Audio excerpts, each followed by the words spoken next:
conference. There was another room downstairs, equally filled. So it's going, all things considered, pretty well, but it's still work under construction.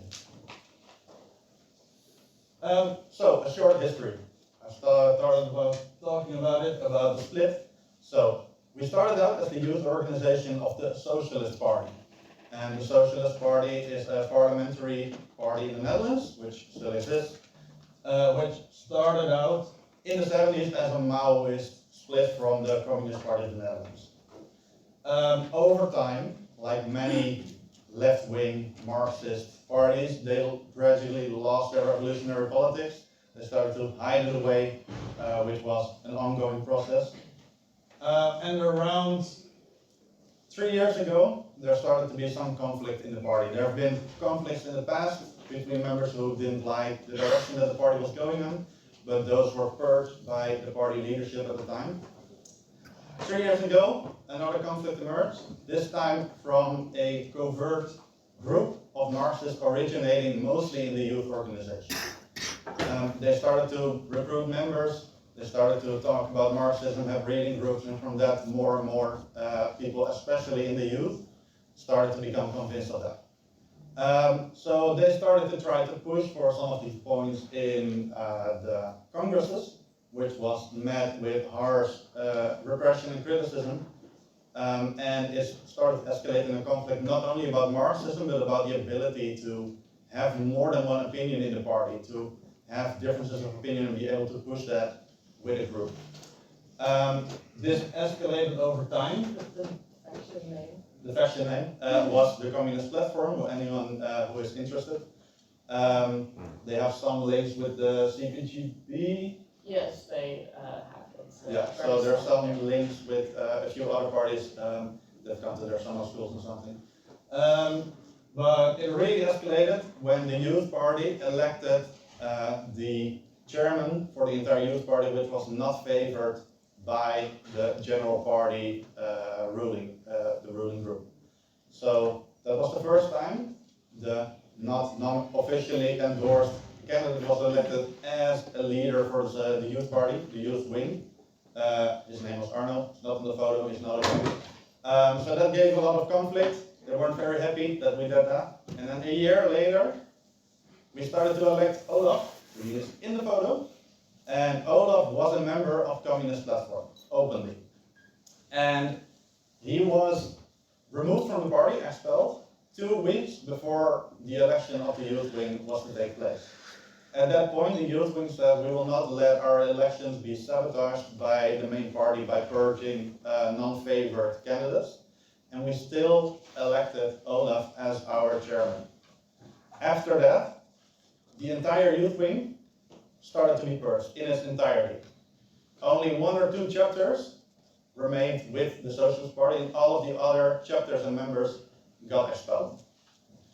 A lot of fallout, media criticisms, and interviews started to happen, and in the fallout we tried and we succeeded to a large extent in gathering the forces and building from what we made a new youth party.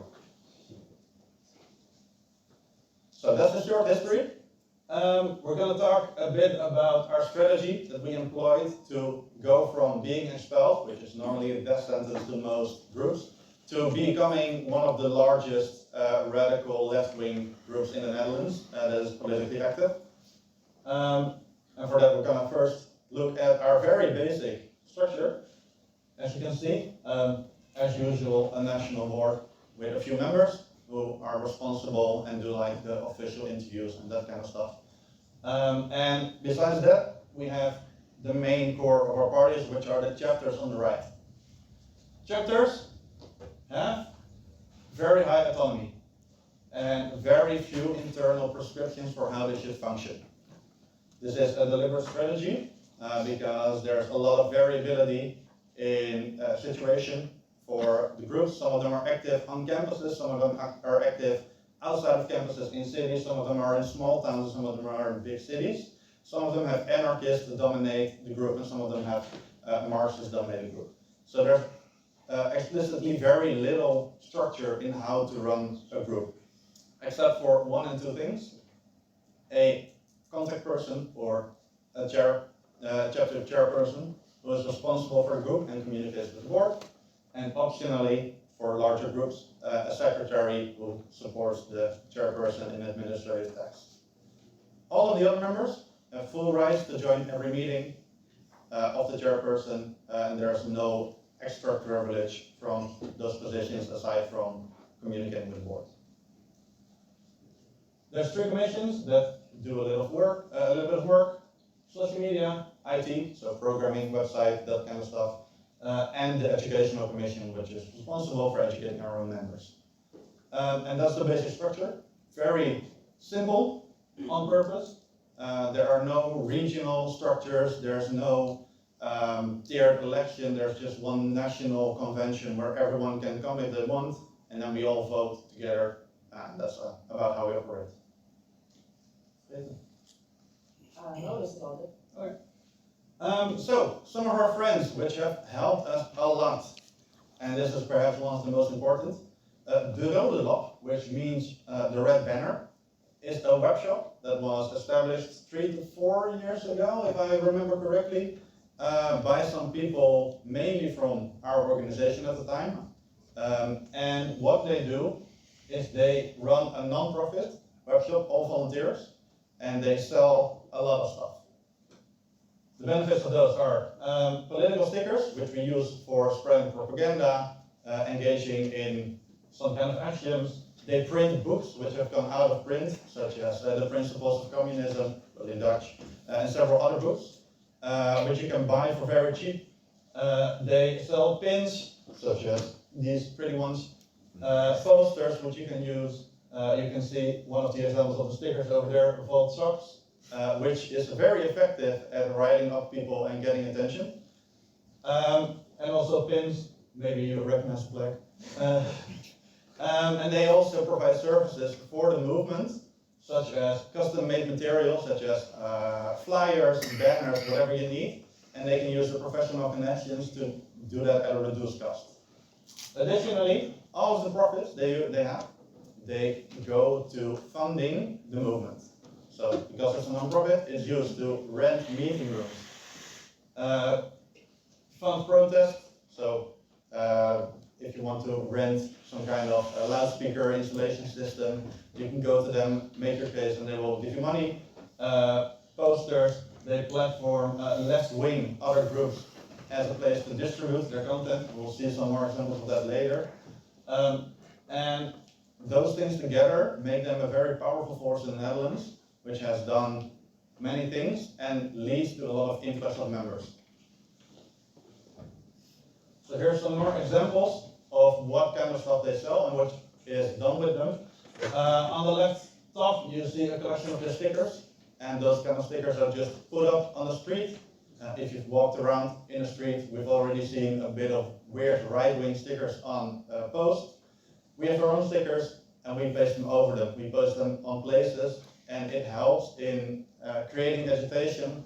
People look up who these are, the Rood workshop itself. We also have our own stickers, which we also sell, and they look us up and they become members. We've got a lot of members through just putting up stickers in cities.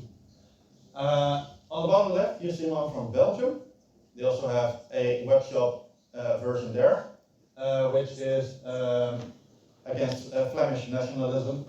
And on the right is one of the many things and instances of posts they make, pasting over hateful, racist stickers by using, for example, the cute anti-racism cat sticker. Here are some of the books. So, Principles of Communism, Fascism, What is it and How to Fight it, by Trotsky. The Communist Manifesto, and some internal literature as well. And on the right, we see it working. There's a hostile architecture sticker, which gets featured in many news publications in newspapers. And also one of the national parties, Bijeen, who sadly didn't make it in the last election, an anti-capitalist, anti-racist party, used the Rood to distribute their material. So that's a service they also offer for those kind of groups. The infrastructure can really help amplify your impact. Aside from the webshop, we also have created from our organization a few other social organizations.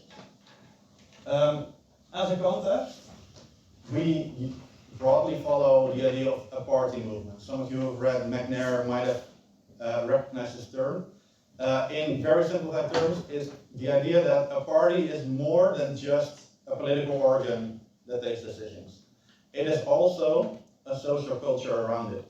If you look back at like the SPD and its equivalent parties in the rest of Europe, what they all had was bars for party members or bars for socialists. They had their own knitting societies. They even had pigeon flying clubs for socialists.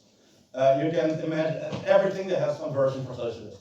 But the idea is, a party is more than just the most politically active people sitting in a room and trying to do stuff. It's also providing places for people who aren't the hardcore, like the real hardcore radicals, to still be engaged in proletarian thinking, in political stuff with other subjects without being in the party as a hardcore cadre member. Two examples of what we have established are the following. The Kameradschappij, which for Germans, Kamerad is not as much a nasty term in Dutch as it is in German. I don't know how to translate it, but it's like Genosse, so it's a unity for Genosse. And what they do is they go on sporting, like walking in nature, kickboxing events, but also cultural things such as going to museums and that kind of movie nights, all in an effort to create a place for people to engage in those kind of things without having to buy a membership in a capitalist sports gym, or without having to go to a capitalist cinema and watch only Marvel movies.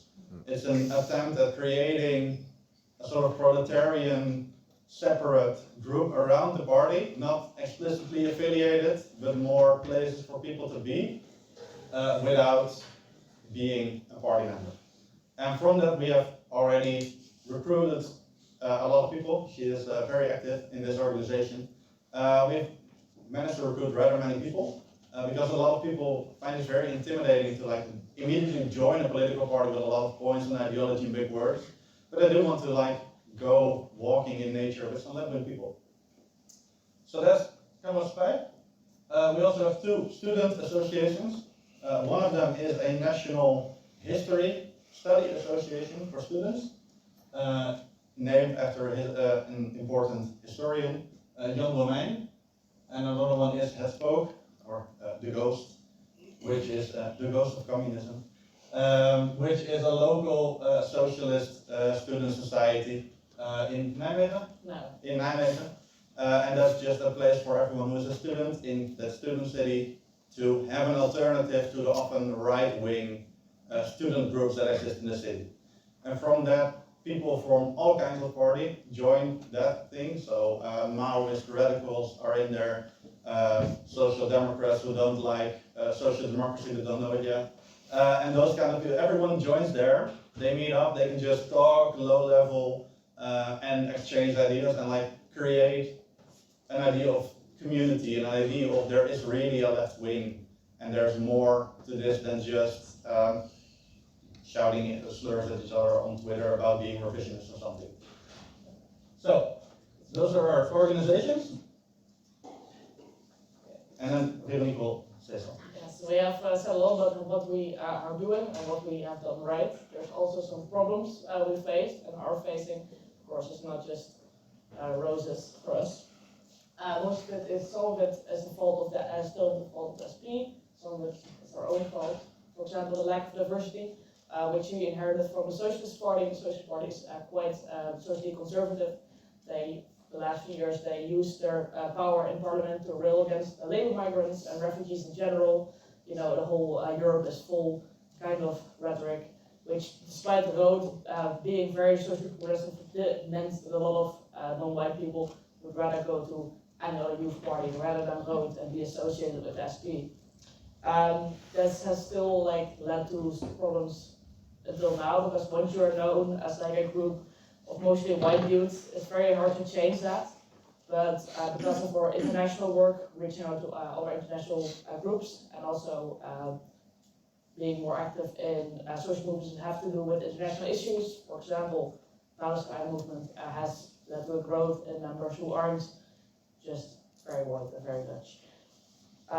Another problem is that after the split of the SP, it was mostly men who were part of the communist platform and very much interested in Marxism, and a lot of the already not many women who were active in Rood and the Socialist Party stayed with the Socialist Party, and it took quite some time to get that terrible male-female ratio back to being somewhat normal.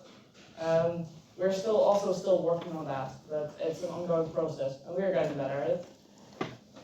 Also, the cadre we had was aging very rapidly.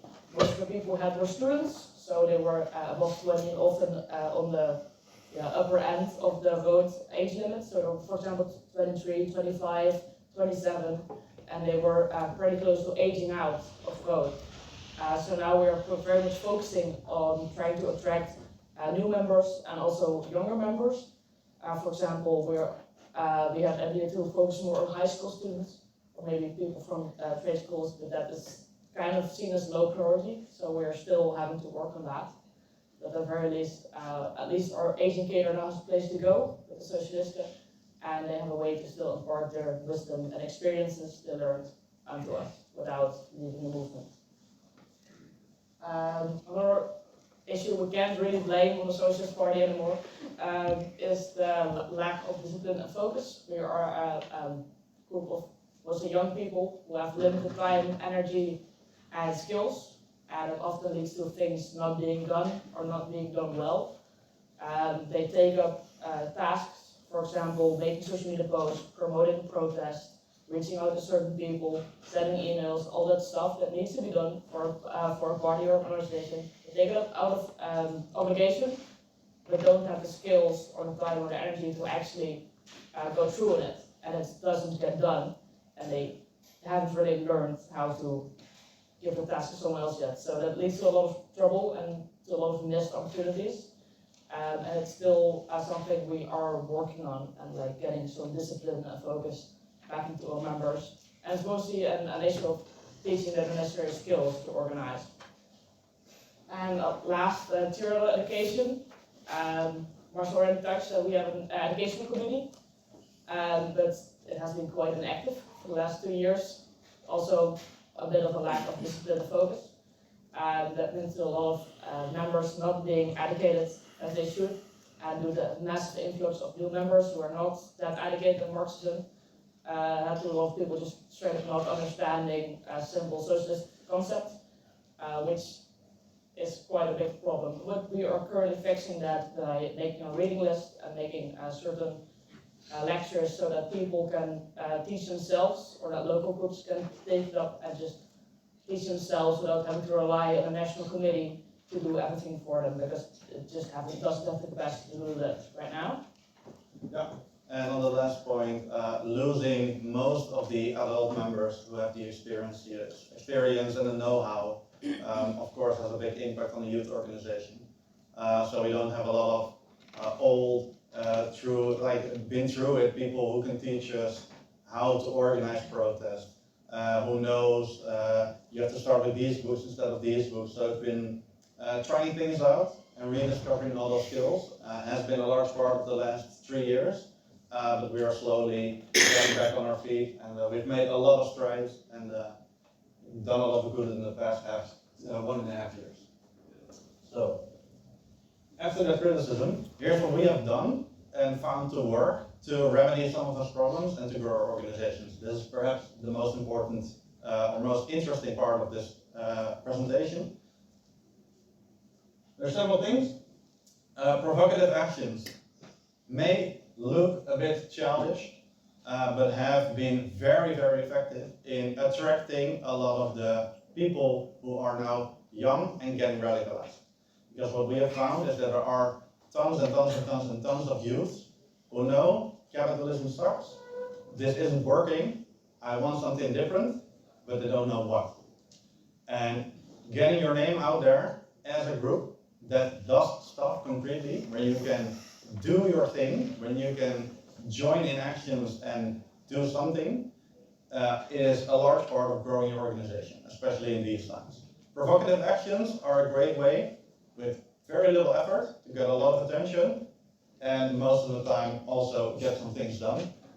Some actions here are the banner on a NATO tank that was put in when the Ukraine. It was Russian. It was Russian burned out Russian tank that was put there by a pro-NATO group, which is kind of fucked up if you ask me. Yeah. So they put up a burned down NATO tank in which people died to promote NATO. Burned down Russian tank in which people died to promote sending more weapons into the war. To which the Amsterdam group, I think, put up this banner on the cannon. Other things are... What it says in the banner. Yeah. It says against Putin, against NATO, against war, so people don't think we are pro-Putin. Yeah, we're not pro-Putin. On the right, you see an example of a very simple to execute, fun, and rather effective action, which is just putting up stickers. If you have stickers, or you make them, you put them on poles, you put them on boards. You can do this with a group of friends. It's rather fun, it's easy, it's low risk, and it works. People see them. People look up the people who put up the stickers.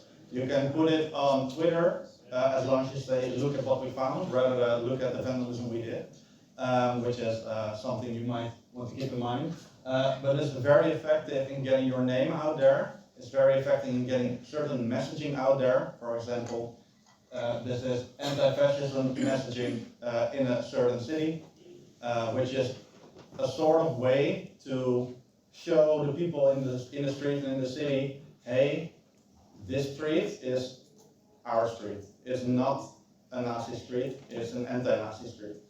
And Marxism is a thing that you can do. It's out there, people are there. You make an impression, you let yourself known to be there.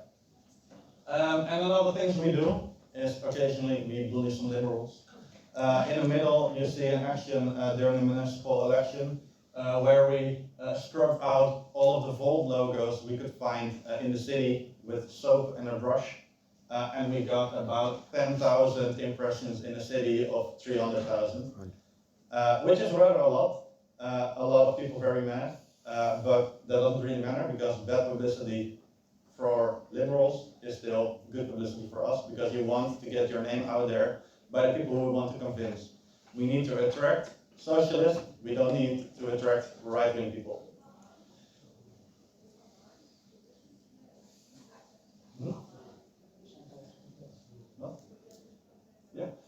Here's some more examples.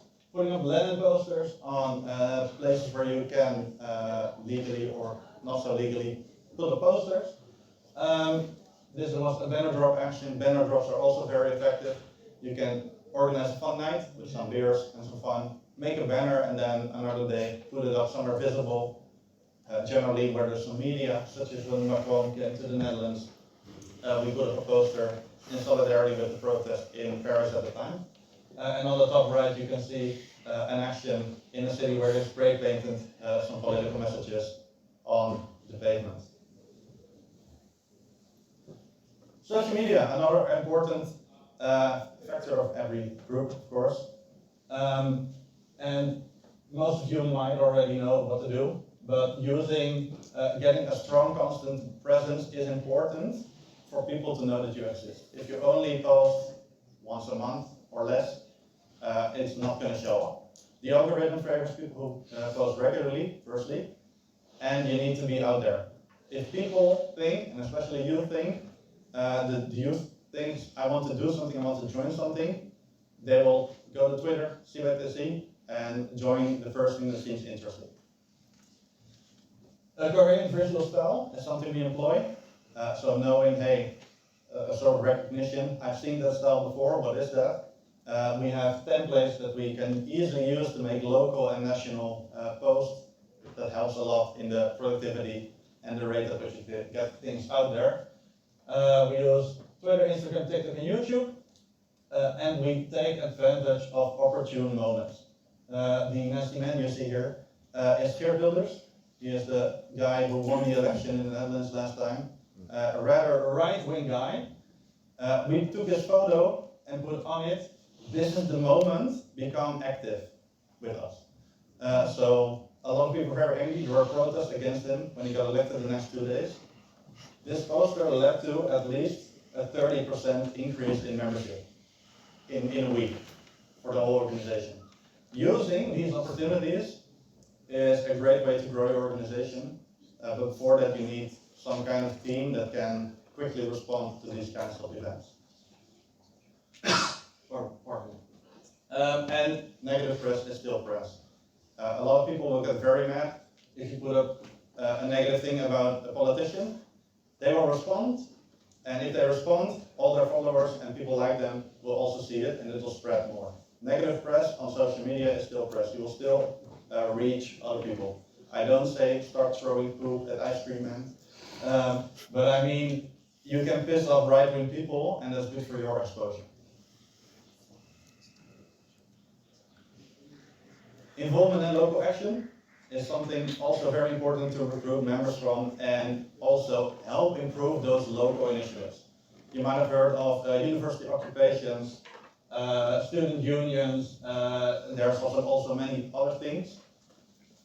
One of the core tasks of a youth organization is to use our experience, use all the big books we've read, to try to help those organizations improve their demands to the university. So instead of it must get better, demand specific things in specific time, and help them streamline the organization, help them out logistically, like if they need posters and banners and that kind of thing. We have people in the webshop that can help them, so we can provide a service to them.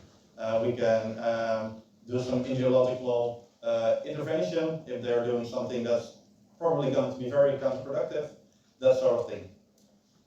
Also student unions, there's a lot of groups involved in them locally. That's also a great way to help them out. They will get to know you. Some of their members might join you. That shouldn't be the main goal, of course, because then you're just doing entryism, and only doing entryism just makes you hate it. The goal should always be to actually improve that group and get a mutual relationship with those local organizations. May Day protest in Rotterdam, for example, we help organize the yearly May Day protest, in which we do the same kind of things as for other local organizations, help organize, help print, help design, spread the message, that kind of thing. And that means that you can insert your politics into those kinds of protests. If you're at the organizational level, you can influence the direction in which it goes, and you can get your name out there more. You can provide speakers, they will get to know you, you might get 1 or 2 members from such a protest. And lastly, banner painting evenings. I've already touched upon them. Most fun thing you can do probably. If you have a space somewhere, like an old shed, somewhere that can be a little bit dirty, just buy an old bed sheet in a cheap shop, cut off the corners, get some paint, get some beers, invite people from your own organization and outside it, and say, hey, come here, get some cardboard, we're going to make signs for the protest, we're going to make signs for this, we're going to make banners for that. It's a great way to low-key interact with other organizations. And of course, lastly, we have organized our own protest, where they lacked. We've been involved at the start with the Woonprotest, which is a protest against the housing crisis in the Netherlands. One of the big ones, a lot of Rood members were involved in the top layer, which helped it improve its aims and improve the people who came there, the numbers. And also here, the most recent one, public transport protest. It's very expensive in the Netherlands to go by public transport. For example, it cost me 50 euros if they didn't strike in Germany to get from home to Germany. But if I went to go to Amsterdam and back, which is like the small distance, it's still 50 euros. It's very expensive. So we organized a protest. A lot of people came, a lot of other organizations were invited and involved in organizing, which is important. Don't try to do it all on your own, involve other people. Create that cohesion. Because in the end, we don't need 10 leftist groups, so we need to eventually all fuse and merge together, and that takes time and dialogue. And this is a great way to get new members. A lot of new people were recruited there. And members isn't the only goal, but it's also an important goal. Then, another thing, there's a lot of things we do. Lectures and documentaries. Local chapters organize lectures. Local chapters organize documentary watch parties with some extra context and some discussion afterwards. And all you need for that is some room, a beamer, a laptop with the movie on it for a documentary. Prepare a few questions and make a social media post a few times. It's the best way for people who are maybe a bit anxious about just showing up to a meeting to first go to a movie night or documentary night, see what the group is about, look if they're not all completely crazy, get to know you, and often they will then feel confident enough to join. And these kinds of lectures are one of the main ways you can educate yourself and also involve people outside of your organization in your ideology, and maybe inspire them to become more left-wing, get involved with something, or maybe join your group. I'll take one sip of water. Oh, that's nice.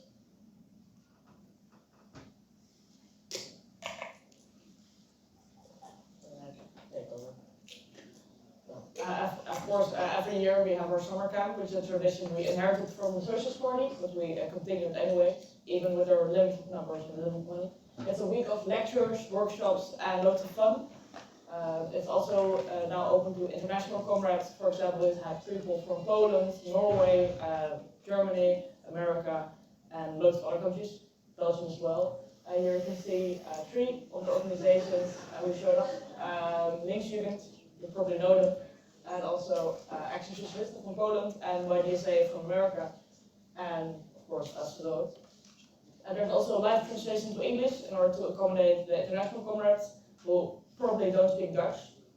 And in this way we try to be more accommodating to international comrades and just increase the fun we can have as an organization. Yeah. And this is one of the main ways in which you can create a sense of national cohesion. Because a lot of times you just have a local chapter. Unless you organize some kind of national event, people don't really meet proper people from the other parties, and you don't get that idea and that feeling of being a national force.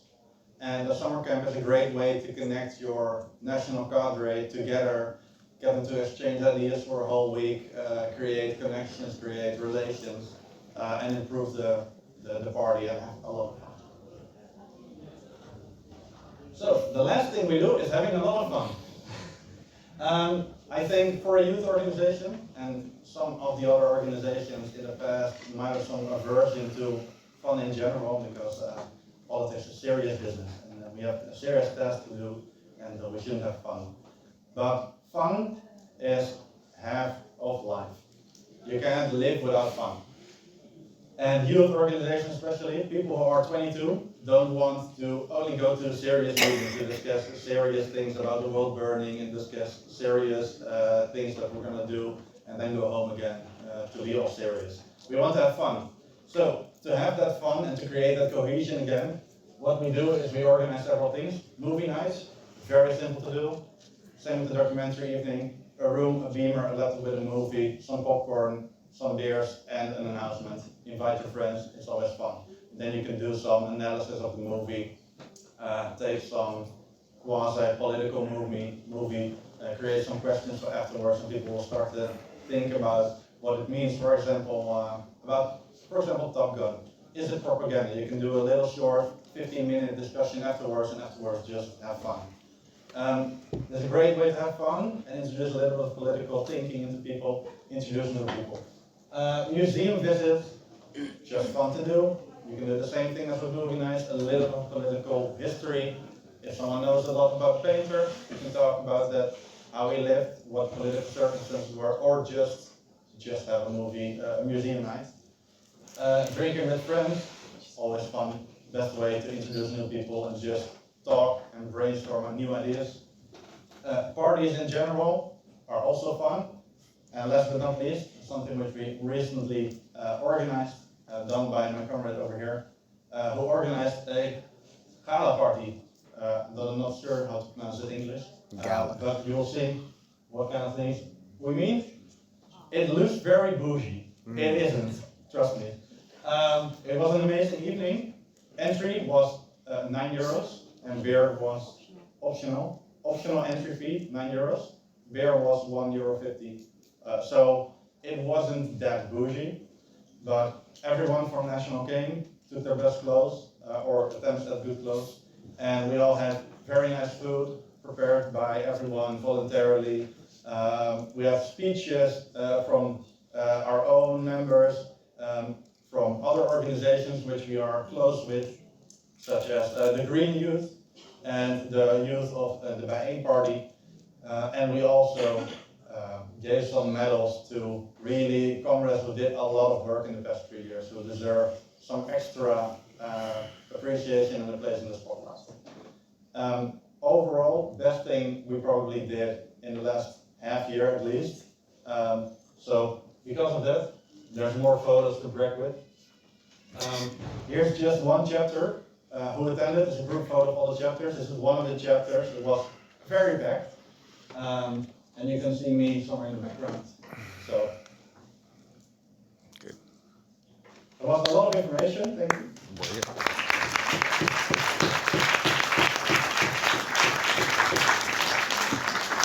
Can I ask one? I'd love to ask one, and then I will pass the mic. But you talked about this split happening in 2021, and I was wondering about the time before that. So essentially, how long would you say this period lasted that led up to this split? Because I was wondering, in the late 2010s, there was a lot of international activity going around. There's a big, actually, sort of social democratic upsurge, we could say. And I was wondering if people were inspired by specific events happening. I'm not so aware of Dutch politics on sort of a yearly basis, and so I was wondering if there was anything specific you guys were responding to then. And I guess related to that, so the time in between, you mentioned members aging out. You mentioned sort of the question of what to do with members who were maybe 30, 32, something like this. And I was wondering if that was the same generation, or if there's kind of a certain core group of people who wanted something, and actually what that was, because there was, Podemos, Syriza, Momentum. There were all kinds of movements, and they were quite heterogeneous. So I just want maybe some more detail about what exactly the split was about that caused you guys to become expelled. Good question. In 2010, I was 15, so my memory doesn't go that far back. But as far as I understand, the group that originally or initiated the process of trying to reform the party that eventually led to the split really started out as a reading group about 4 years ago. And it really was not much more than just small reading circles and friends, so that like, oh, maybe we should do a little bit something different from just social democracy. Because the party had been, since 2007, which was about their peak, they have been falling off in electoral results every year, and their politics started to worsen and worsen every year. They moved more right. They started to blame Polish truck drivers for low wages. They started to say all kinds of like national protectionist stuff. And at some point, what really escalated the split was that they said, we are open to a coalition government with the center-right VVD party, which is like the liberal party who ruled the country for 16 years almost, like a long time, and like fucked everything up. And that it was always an unspoken rule. We're never going to go into coalition with them, only with left-wing parties. And then at some point, without any consolidation consultation of the members, they just said, oh, we're open to that. And that was like one of the major escalation steps of the split, in which the youth said, this is a dumb idea, we're not going to do that. And then they...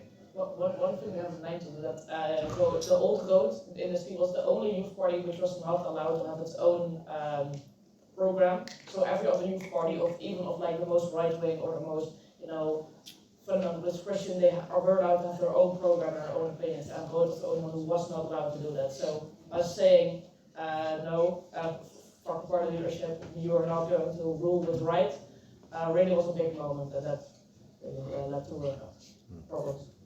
So I think what drives a lot of people in general from our generation, so I think I always say like 35 and below is like a sort of cutoff limit, and you have a large gap of people in age, and then you have like really old timers who've been like in the Communist Party in the past and have stuck around to their principles. I think that gap is because of the fall of the wall and the Eastern Bloc, and then maybe because they saw Syriza fail, we saw that Occupy Wall Street and that kind of movement didn't work. People started to look for answers and grasp back at like Marxist tactics. So I think that's mostly where that came from. Thanks. Are you gonna go around or you have to point at people? He's gonna do a microphone. The white. Yeah. Okay.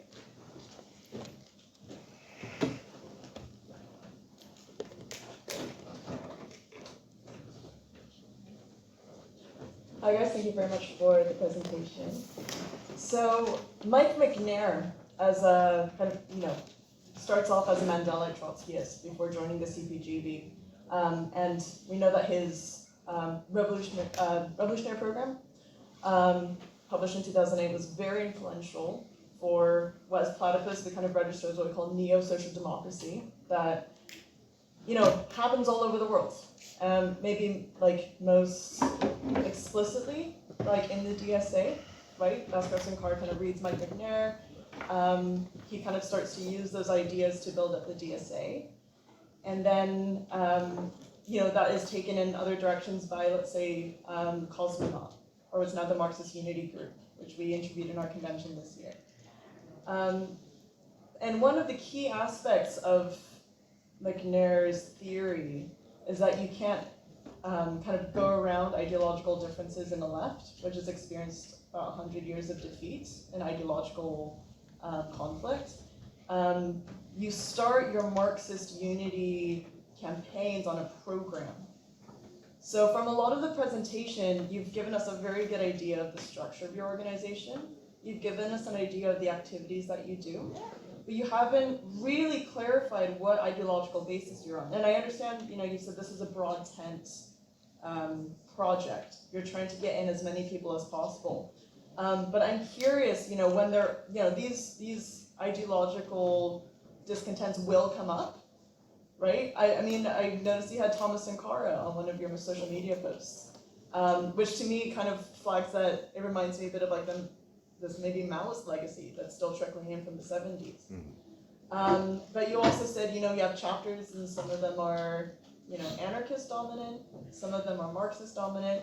So there's got to be something holding it together. But my question is that something, we're going to talk about our ideological orientation later, when we've got enough people?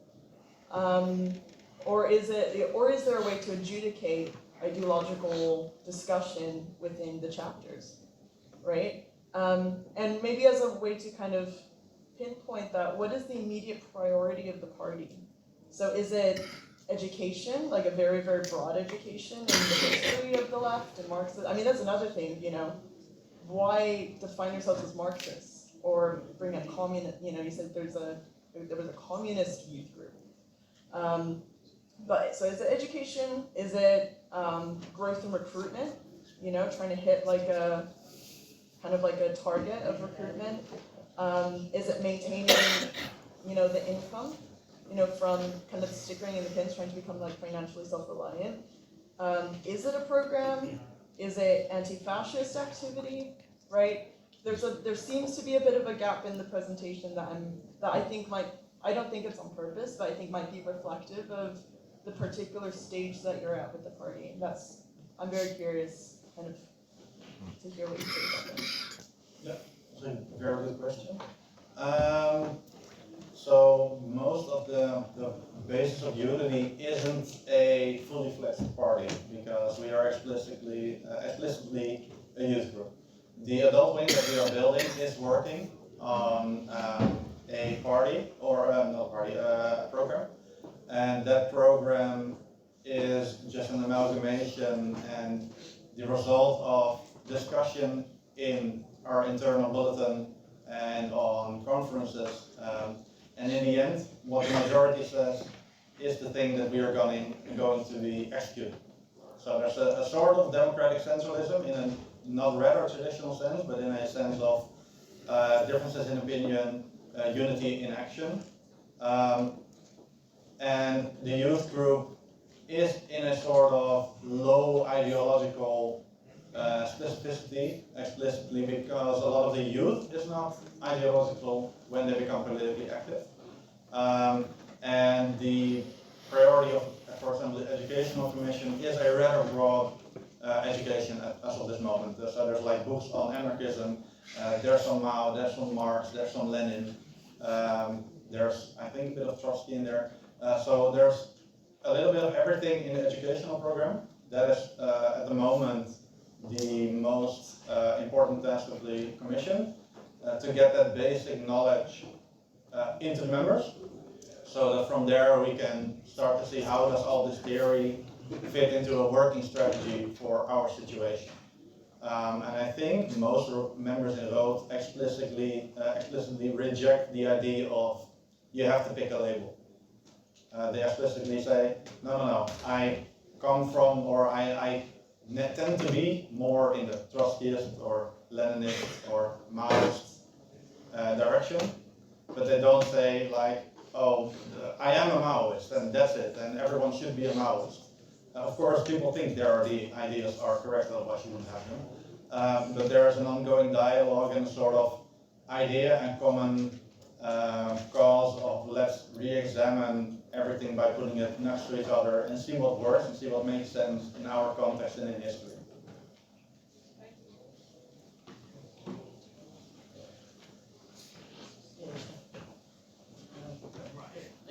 You're already there. Thank you very much for the presentation, team. I just want to say, first of all, congratulations. It's obviously, if anyone's been a part of an organisation and tried to run it for a long time, it's a difficult thing to do. It can be a bit like herding cats, to be honest. But my name, I didn't get your names at the start, sorry. What were your names again? I didn't think we did that. Oh yeah. I'm Veronique. I'm Marcel, and I'm at the moment a board member since a few months. So. Beautiful. Thank you, team. So my question is, first of all, your organisation kind of sounds a little bit like the organisation I'm a part of back in Aotearoa, New Zealand, but we don't have a youth wing. We're older millennials. There's a big gap, and then older Gen Xers and older boomers, and we focus on education, social events, and we are slightly inspired by Mike McNair's revolutionary strategies as well. But what I guess I thought was maybe it was like you did actually kind of slightly address it before, in the sense that like you're a youth organisation, and then obviously there's a question of like people who started it are now not in that bracket, that age bracket, and then you're starting to try and form something beyond it. So my first question was, is there people beyond that youth bracket that you're trying to develop into a greater party? Because funny having a youth group that doesn't have a core group. So I did want to ask if you could talk a little bit more about that, but also how does the organisation relate to the broader left in Europe after all the failures that the continent has experienced, and the seeming right return, and that's basically it. I just wanted to get your thoughts on how you relate, because you talked about I'm very leftist thing going on. I'll leave it there. Sorry. Can you maybe clarify what you mean by relate? Well, because you were working with organisations that you're trying to bring in from the continent itself. So I mean, how do you see yourself internationally in the continent? Are you trying to build outside of the Netherlands and build those connections? And what would it mean to build those connections, and what could you do with those connections?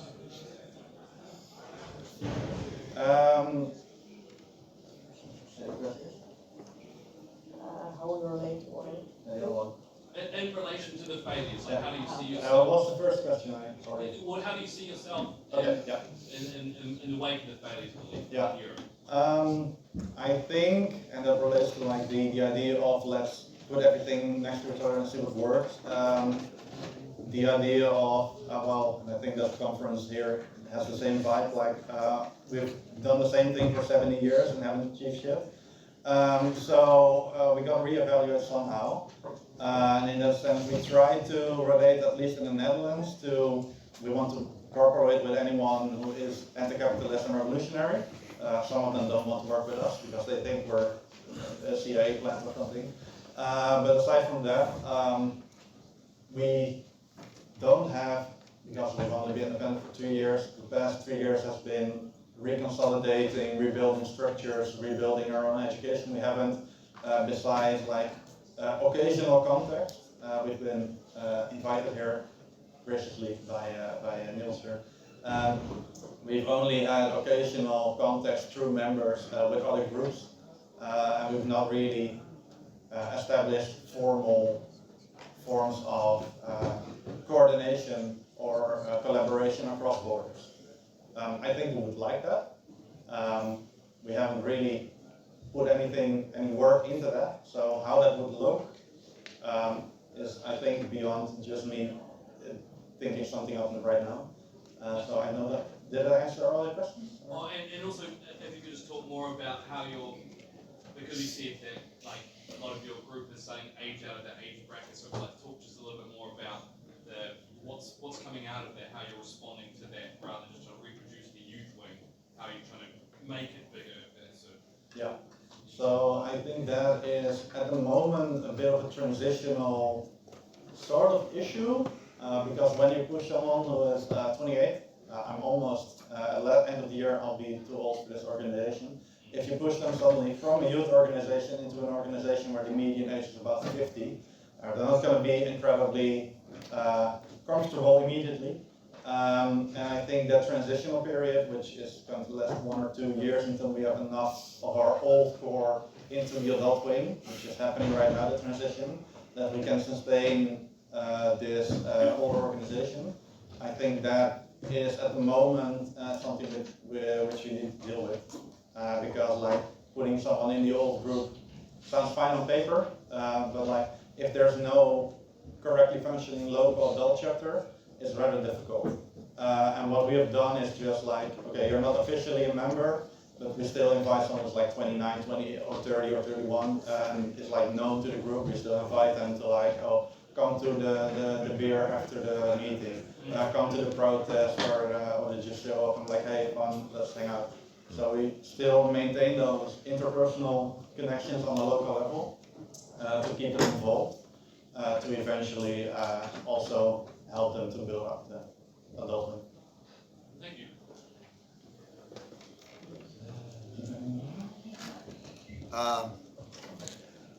I'd like to know, you have many of the migrant youth around you. Number 2, how are you accepted or by the migrant communities, especially the more conservative Islamic communities? Number 3 is, have you organized any demonstrations because of the genocide going on in Gaza? And what has been the result? Have you suffered much police repression like the people here, any groups here in Germany have suffered? We are currently working together closely with some international groups and for the migrant groups. There's a bunch of Dutch people, Dutch-speaking migrants or children of migrants. Part of Rood, mostly for example from the Middle East or Eastern Europe. There's also a growing international section of Rood which features English-speaking migrants also from all parts of the world. So we are increasing our contact with the migrant communities. And in regards to how more conservative communities see as well, there's also, I don't think it's much different than how conservative Dutch people see us. They either see us as cringe, or they see us as dangerous communist, or a threat to their way of life. I don't think there's that much of a difference in how they see us. And as for taking part in protests, in regards to Palestine, we have joined a lot of protests, for example, at the International Court of Justice from The Hague, and sit-ins, and train stations, etc., which have gone surprisingly well. So in comparison to how communist Europe are treated, we have been quite lucky. So no one has been arrested, no one has been beaten. So and I think the contact with the migrant communities is mostly a question as with all recruitment. As soon as you have a few people in a certain social circle, it's much easier to establish a presence there. Because of our history from the Socialist Party, we just have a lot of like non-immigrant or white locals who've been historic members. We have a few who also have been members, but so far there's not been a lot of super intense contact. There are some local groups like the local chapters of the Turkish Communist Party or some like local groups like that, but those also isolate themselves from other groups, which makes it really difficult to establish like more intimate connections with them. So it's something we are trying to fix, but it's rather difficult to just say, hey, join us. Is this working? I mean, I guess I want to press on this question of, postponing ideological debates. I mean, you said, there was a conflict that's sort of foundational about whether you enter government with one sort of party or another, right? But it seems to me that ideological debates would raise the question of whether you enter the government at all, right? Outside of a revolutionary context. And that further raises the issue of, can you postpone the question of what is the left, right? Do you know already what demonstration or what issue is a leftist demonstration or a leftist issue, and to what degree are you serving as activist foot soldiers for capitalist parties, right? You're taking up their issues, right? They're going to provide, better housing, they're going to provide better transportation, and in that sense, strengthen the legitimacy of the capitalist state. Right? It's not exactly the case that that people are going to experience that as being achieved by, they wouldn't even experience it as a reform, right? They would experience it as it were, the benevolence of the ruling class. So I guess I'm not trying to criticize you for this. I guess what I'm trying to ask is, to the extent that, to my mind, like postponing ideological debates and postponing the question of what is the left and what would it mean to try to build socialism in the world, to the extent that you want to postpone, a certain kind of political and ideological debate, how do you think about that time of postponement, right? And how does that task you differently than if you were a political party, if you were the old Socialist Party and you operated the way they did, right? How do you think about this time in the sense of questioning or pre-politics? Good question. I think we don't really postpone political debates per se, as much as we say we are a broad movement, and I will elaborate on that later. We are a broad movement with a lot of differences in opinion, and I think all of the people who are involved in the party do so out of a realization that splitting off to do your own thing with your 15 people who agree with you will not get you as far as other people. So an important example of the ideological debate that has been happening has been about the war in Ukraine. There has been a vocal minority faction who has been for providing weapons to Ukraine. And I think they also have international some chapters. And there's also been a group that has been against that.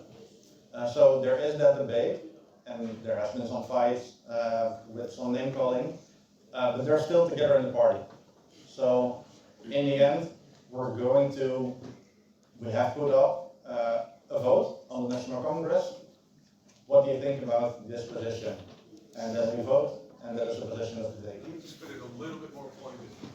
If we're thinking about someone like Mike McNair, the model is a mass party that doesn't govern, right? On the model of the second international parties, right? That's a trick that no one in the world has been able to figure out, right? You utterly abstain from participation in government, right? And yet you're conceiving that politically. So you're conceiving the field of politics in some other way is often fundamentally within civil society. That has been a recipe for sectarianism everywhere in the world, right? There's no, mass party for socialism in the world that is modeled on the old socialist parties in the way that Mike McNair thinks about that, right? That's, organized by programmatic unity in any sense, right? So that just seems to be an extremely heavy lift that one has to think about, right? Like, what would, in other words, if you defined anti-capitalism as opposition to capitalist politics, right, as refusing to take responsibility for the police in the Netherlands, in any sense, politically, right?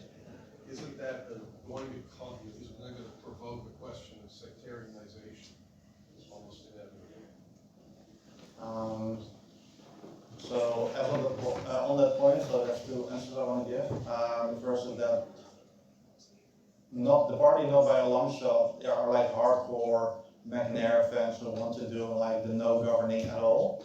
So that's not a core part of any document anywhere, and so not something everyone believes.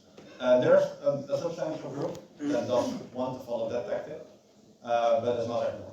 So on the other part is there are going to be questions that are going to result in heavy differences in opinion. I think in advance saying it's going to be sectarian, so we should just fight it out already with 200 people or something in a room, and then go on when we've kicked out half of them. I think that most people in our party think that's been a problem of the thinking of the last 70 years, and why we have so many small parties who differ on opinion on a few things. So the biggest thing we took from McNair, which is part of the core identity or vibe of the party, I think we're interfering a bit. So the core thing is the programmatic unity and anti-capitalism, and at least in the youth, is explicitly revolutionary.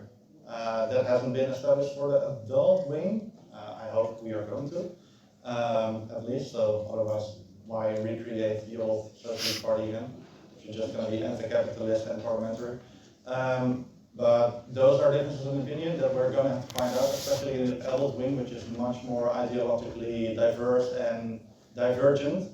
For example, the Ukraine question is pretty unanimous in the youth wing, and there's a lot of difference in opinion in the adult wing, because in the adult wing there are a lot of people who left the Socialist Party not out of Marxist or anarchist ideological consideration, but because they disagreed with the policy of not being allowed to speak out with a group with different opinions for the direction of the party. So those people also exist in the adult wing, and that's something which we will have to see how it works out in the next 3 years. And if it doesn't work out, you'll probably read it somewhere in a newspaper and you'll know what not to do. And if it does work out, you can start emulating. I think there's room for one more question, so yeah. Yeah, Who was first? we'll want to find out. Yeah, I don't know who was first, but The lucky winner. Thank you, I do feel lucky. So, I wanted to ask about the tactic of recruiting mainly through symbolic politics, posters, banners, going to protests, slogans. It seems to me that recruits a particular kind of person who is drawn to symbolic politics. but it is less likely to recruit young people who are maybe more traditional workers who don't go to universities and don't engage with the college symbolic politics scene. You mentioned that diversity is a goal. When you talked about diversity, you didn't talk very much about people in different parts of the economy or people with different kinds of economic roles in society. You focus mainly on race and religion and gender and sexuality. Is that a concern going forward? And if it is there going to be some diversification also in the tactics of recruitment?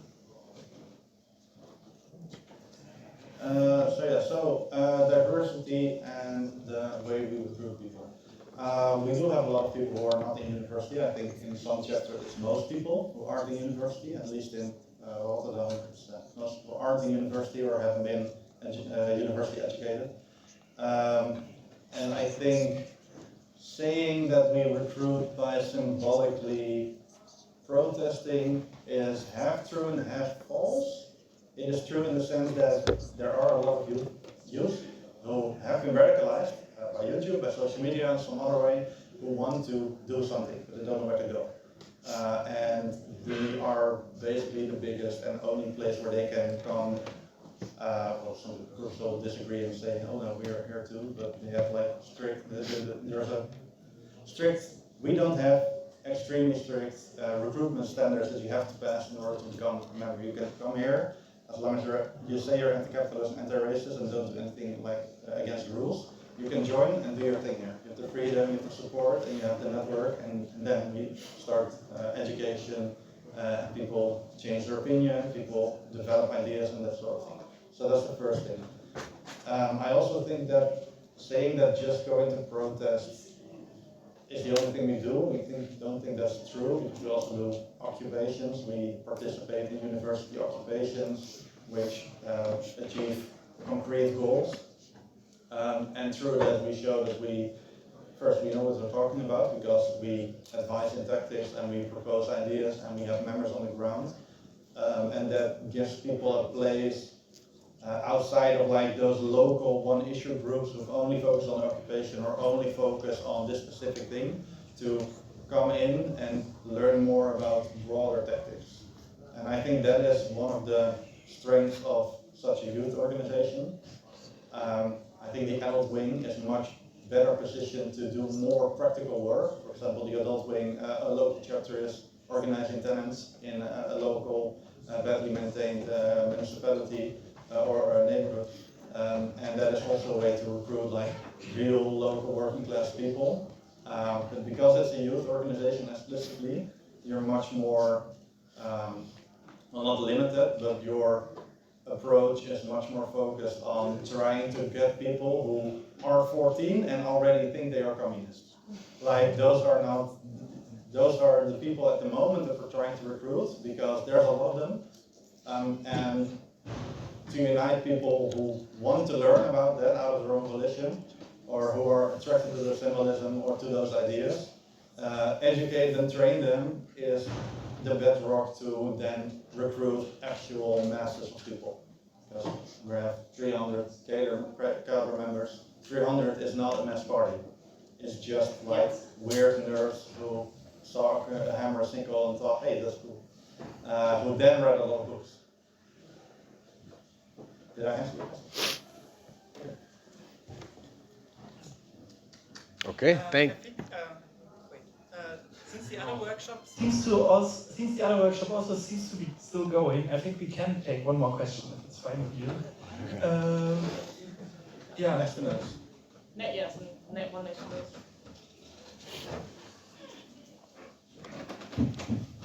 Thanks for the presentation.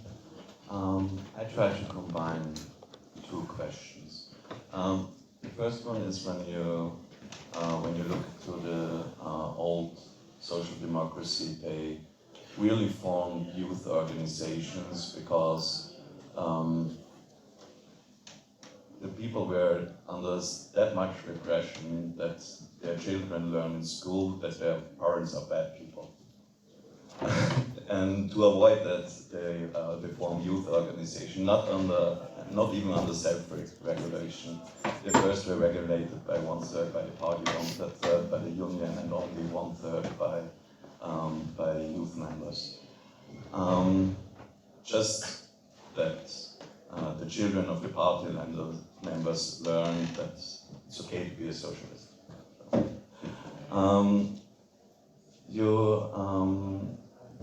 You said before that you weren't allowed to form your own program. Are you now allowed to do that, or you reject it? It's just one. Could you yes or no? Yes, we are forming our own program. Okay, but you're kind of waiting for the party to formulate their program, so you can follow them, kind of.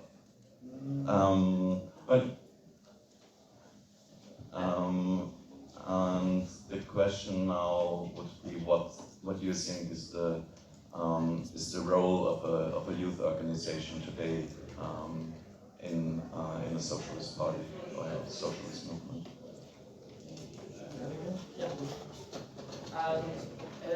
Well, we are quite active in forming the program of the socialists, which will become a modern party, but we are not the only ones who will be doing it. So, vote members and ACTO members are very active within the program committee and within the socialists itself. But there are, of course, also all those other members who are also allowed.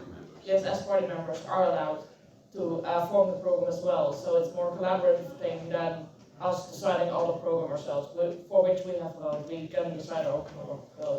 And as for focus, as for the role of the youth party within the socialist movement, I think as Rood, I'm supposed to grab the radicalism and enthusiasm and energy of young organizations who are, as always, more radical than the older people and who are willing to fight for a better world and give them a place to actually express that energy without being funneled into reformist parties or other organizations which are kind of a waste of their talents and energy.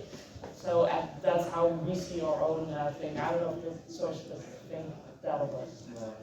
So we can, the forming our own program was never had or tried to form a complete political program in opposition to, at the time, the main party, the SP. But they did propose declarations, for example. You say you're going to rule with the VVD.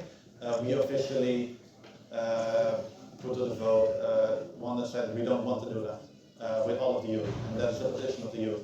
Other youth organizations in the Netherlands do that, so they hold different opinions to the adult wings, which means they are often seen as a place for experimentation and innovation for the adult wing. Which integrated them in their parties. And I think first what she says is completely right. I think I read Lenin. He talks a lot about youth organizations in a socialist ruled state.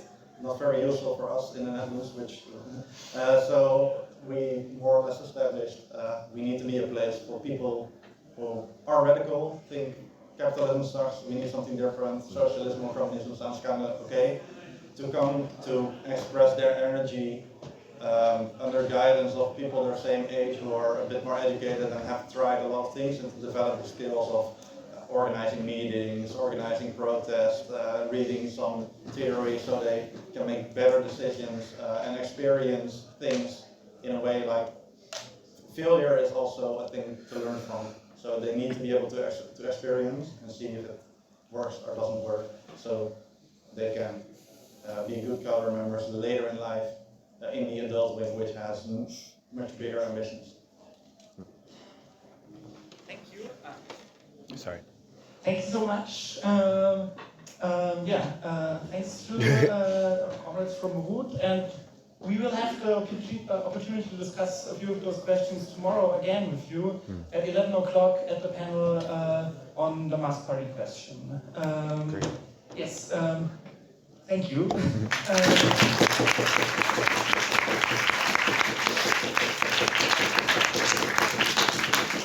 And I think now we'll have a short 10-minute break so everybody can get a cigarette or a coffee. There is coffee now again. And then we'll have the other workshops. Nice. Cool. Thanks, guys. Thanks a lot. There you go. Perfect.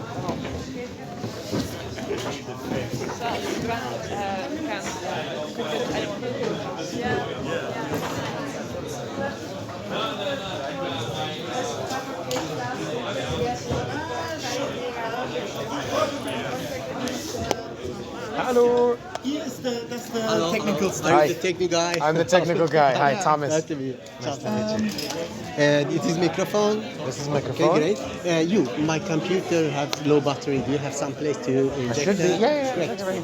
But do you need a presentation or what are you No, doing? no. It's just I want to reading from the text because my English is very bad. So, So we can do that. so maybe I can have that. Okay, give me 1 second. Great. No problem. Okay, I'm good. going out to take. Yeah, great.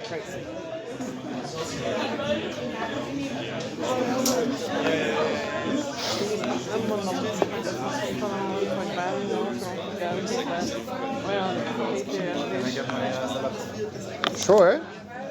So I can clear the room for the next one. That's right. We got the next one coming in. Teljesen úgy működik ez a szervezet, mint a Szikra. Tehát, hogy Hát igen. olyan részletekben menően, tehát mi a Szikrában is volt IT bizottság, és kérdeztem, hogy de mit fogtok kiküldeni Igen. e-maileken? És hát ezt nem tudjuk, te kell egy. De kellett. Erről szól. És nekem, De érted? Ez csak azt jelenti, hogy mindenhol Európában ez van. igen, és én azt hittem, hogy ez ilyen magyar dolog, de Nem, egyáltalán nem magyar. Szóval elég nagyon. Ezen a részen igazából ez legalábbis a tapsálé. Aztán 2 éven később Oké. hát szerintem szakadni fog. Szerintem szakadni fognak. De az amúgy magában nem jó dolog. Vagy hát ez nem biztos. Azt értem. Igen. Már van ez a tapasztalat, és tudom, hogy mi betolkolhat. Aha.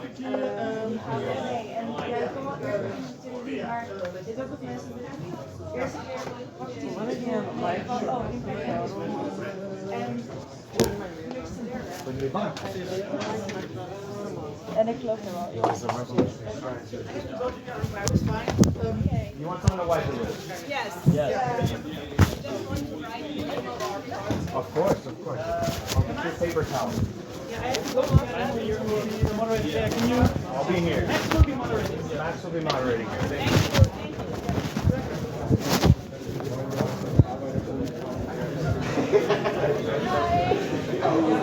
No, come on.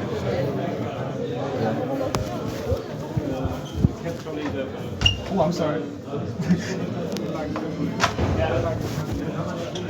So maybe someday they change China national Rio. Hopefully.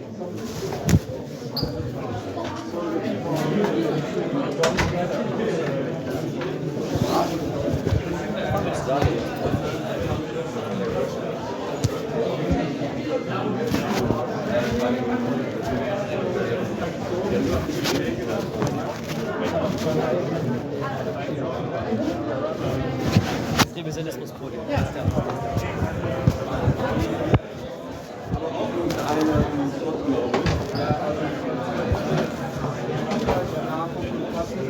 Klar.